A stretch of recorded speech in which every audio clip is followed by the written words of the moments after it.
Good morning and welcome to the Core Connection. I'm Mira Rubin here with you on Enlightened World Network, and I am excited to engage with you this morning in a conversation around conviction and and opinion and belief and all of that good stuff.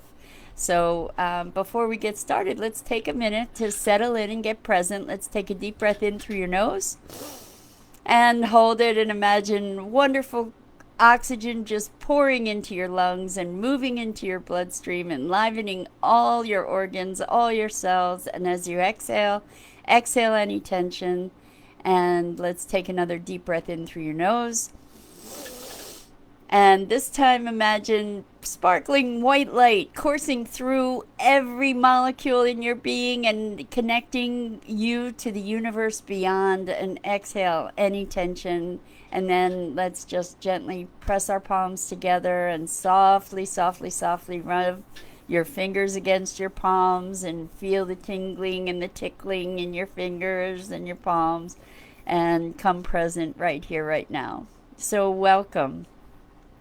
Today's topic is conviction and the power of belief. And where this comes from is I've been in conversation with some folks that are creating an intentional community, and this friend of mine and I have been talking for quite some time, and he has this vision that he is calling the Paradise Syndicate, and I love this. It's so bold and audacious to imagine creating paradise here on Earth. And what does that look like? And the idea is that it's a positive impact community. So I've spoken about this a little bit before, and those of you who keep coming, which I'm delighted and grateful for, um, you know that I have an interest in and a commitment to sustainability and thrivability and regeneration on the planet. And so this community uh, has gotten it. Well, it's an initiative that is actually getting launched on Friday. So if you're interested, you might want to check out the Facebook page for Eco Villas de Amor. So it's EcoVillasDeAmor. And anyway, interestingly, there's been a lot of conversation around folks that want to be able to raise animals to for meat for themselves, and folks that are vegetarian and or vegan. And it's interesting because um, I'm vegetarian and tending more toward vegan, more vegan than not. And I guess you can't be partly vegan, can you? It's like being partly pregnant. Anyway, I don't have any. I'm not advocating that that's the way everybody should live, but what came up, and I'm being really vulnerable here and just sort of sharing part of myself that I don't often make public, I guess. That I have always loved animals as friends. I've my dad was a veterinarian, and I've grown up with animals, and uh, in fact, animals have been my best friends. And some of you might have that similar experience. So I raised two chickens for a science project when I was a kid, and one night we were sitting at dinner and we were having chicken, and everybody was spitting bones, and it just like it horrified me in that moment.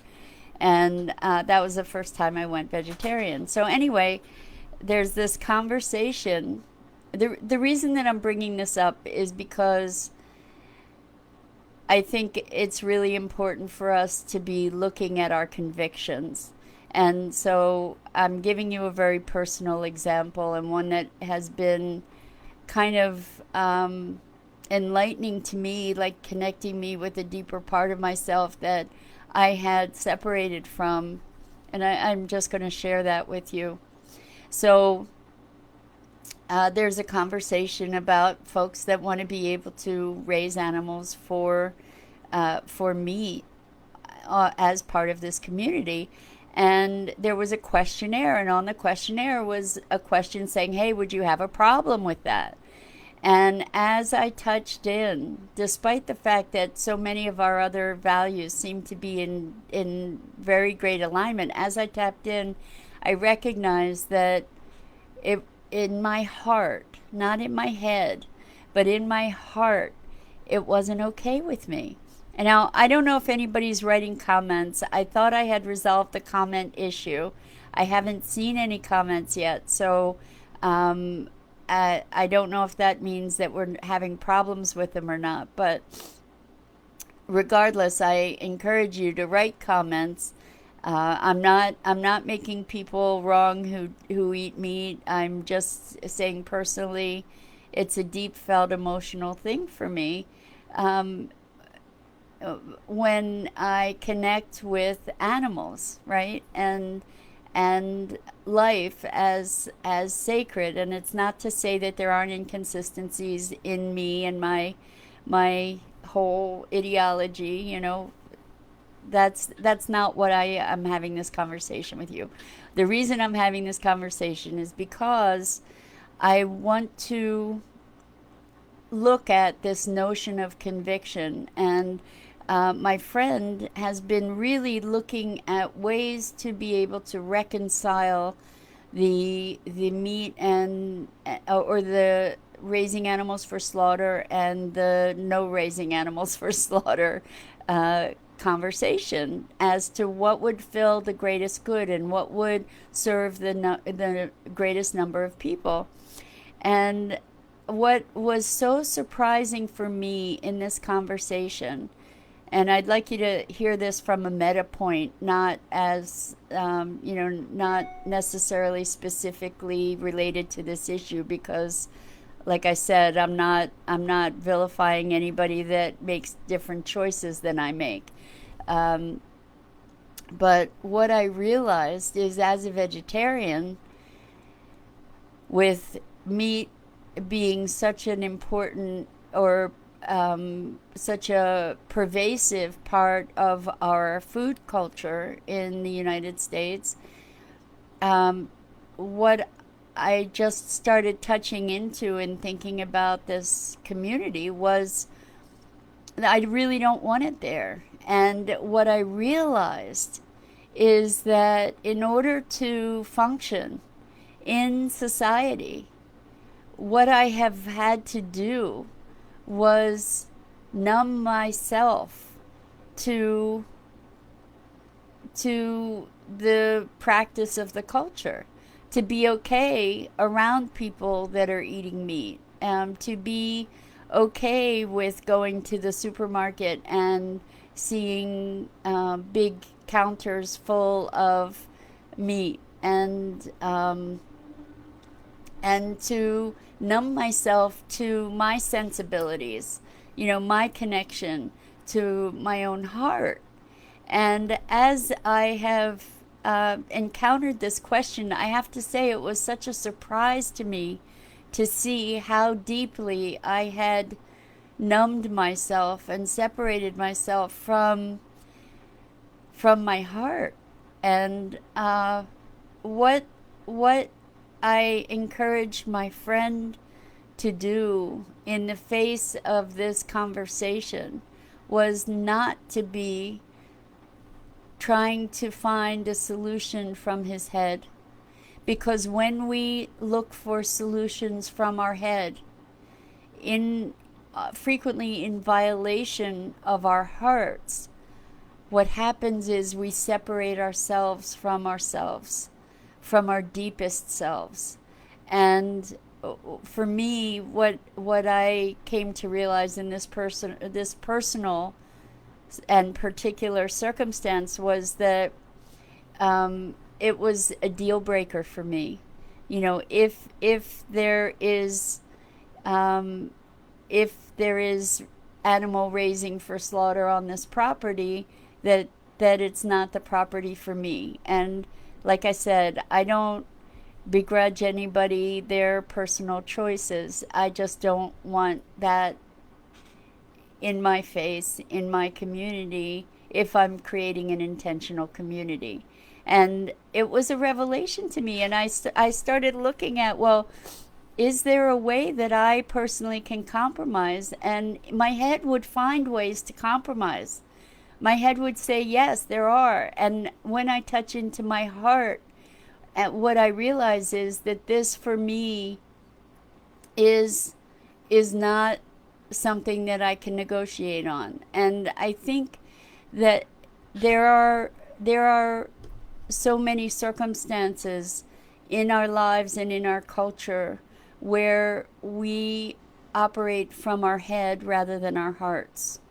And it's I think it takes an act of courage to connect with your heart and to be guided by the song of your soul and the calling of your spirit, rather than to be living from your mind and your head.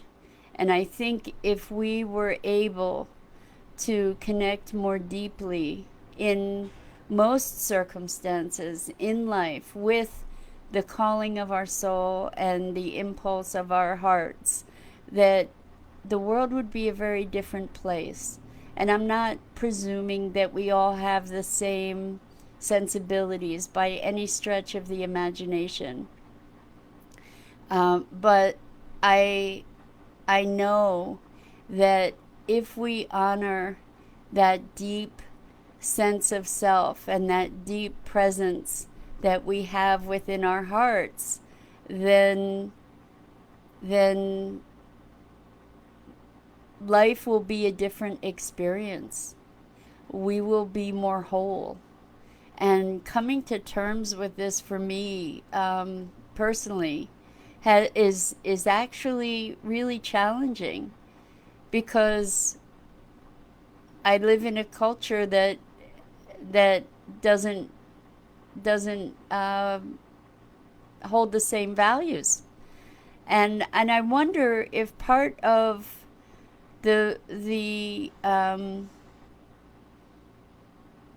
part of the pervasiveness of so many things in our culture exists because we numb ourselves, because we separate ourselves. I've talked about the commodification of life and how we're very acclimated to acquisition and to convenience. And I think I've told this story before, but I did an interview with a woman who is at the forefront of the regenerative agriculture movement, who is creating educational curriculum for people to learn about regenerative farming. And part of her farming practice is to raise animals for meat.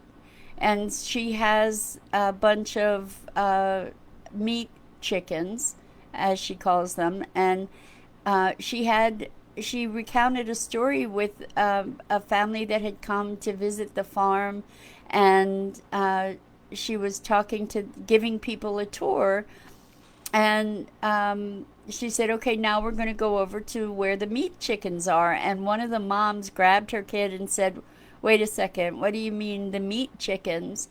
And then she explained, well, we raise chickens here for the purpose of meat. And the mother just was initially kind of horrified, and then realized, she said, I never really made the connection that the chicken that we buy at the store comes from chickens that are alive. And she then took her child over to see the chickens and to understand the process of how they were slaughtered and processed to become food for dinner.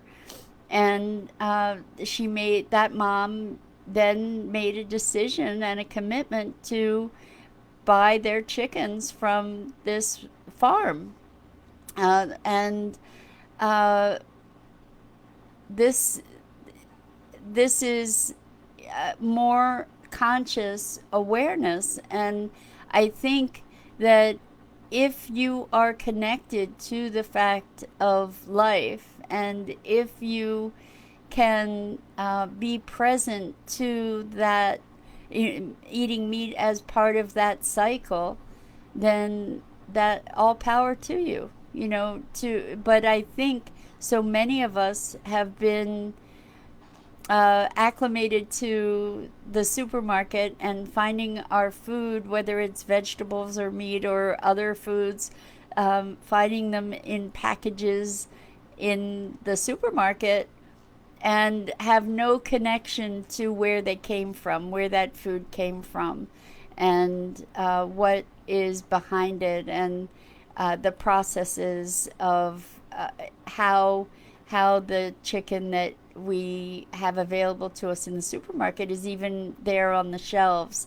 And I invite you in this culture to explore what factory farming is and how these animals are raised to come to market. But just for your own awareness and your own health also.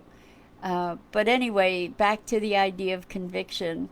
I think we can often talk ourselves out of what our heart knows to be true.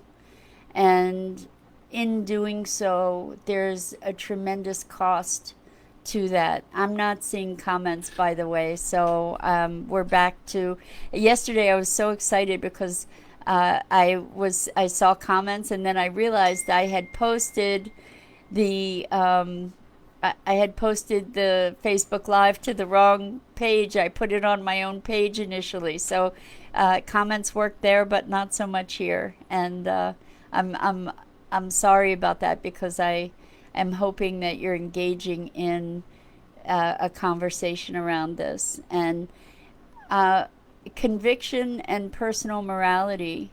So there, with personal choice, we get to really dig in and connect with our hearts and connect with our lives and our choices, and the sources of, for instance, the products that we buy in the market. And I'm not just talking about food, but the other products that we have available to us. So many of them have toxic ingredients. So many of them are packaged in plastic.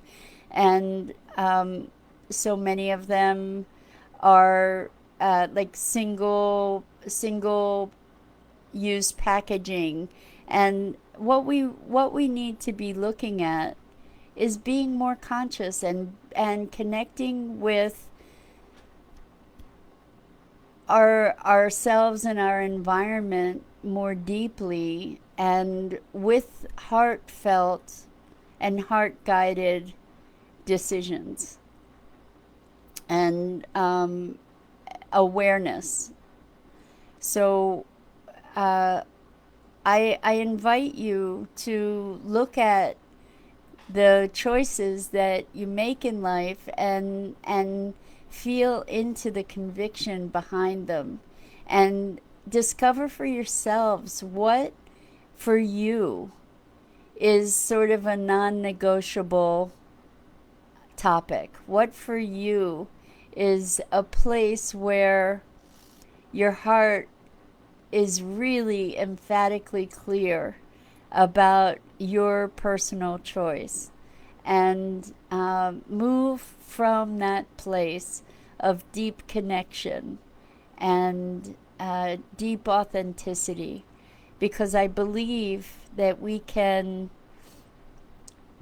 create such a much better and loving world when we connect with ourselves and with each other from a place of heart rather than of mind. The mind can rationalize and justify and twist things in ways that really betray our deepest heartfelt conviction. And this it was the reason I shared this is not to debate the merits of vegetarianism or veganism or meat eating. The reason I shared this is really to encourage you to connect more deeply with yourself and your heart and be guided by that in the things in life that are important. And I think that as we connect with our hearts, then we find that so many of the things we thought were important aren't, and some of the things we thought weren't important are. And that brings us into a deeper connection with an awareness of what makes us uniquely ourselves, and gives us a path to greater authenticity in our expression. So um, I have so much love for you and compassion and deep gratitude for you engaging here with me in these conversations. I wish it could be more of a conversation. And if anybody has a solution, Kim Venter has been trying to help me out here with these comments, as has Dido, and I'm very grateful for that. I don't know why it's happening here on Enlightened World Network where it's not happening on other platforms. But if anybody has any insight or can help figure that out, I'm inviting you and giving you my great appreciation around that. So, anyway, I'm here on weekday mornings at 9 a.m. This is the Core Connection, and we are on Enlightened World Network. So it's my privilege and joy to be here, and I encourage you to check out the other awesome programming on Enlightened World. And with that, I'm going to say adieu for today, and hopefully, I'll see you here tomorrow. Lots of love.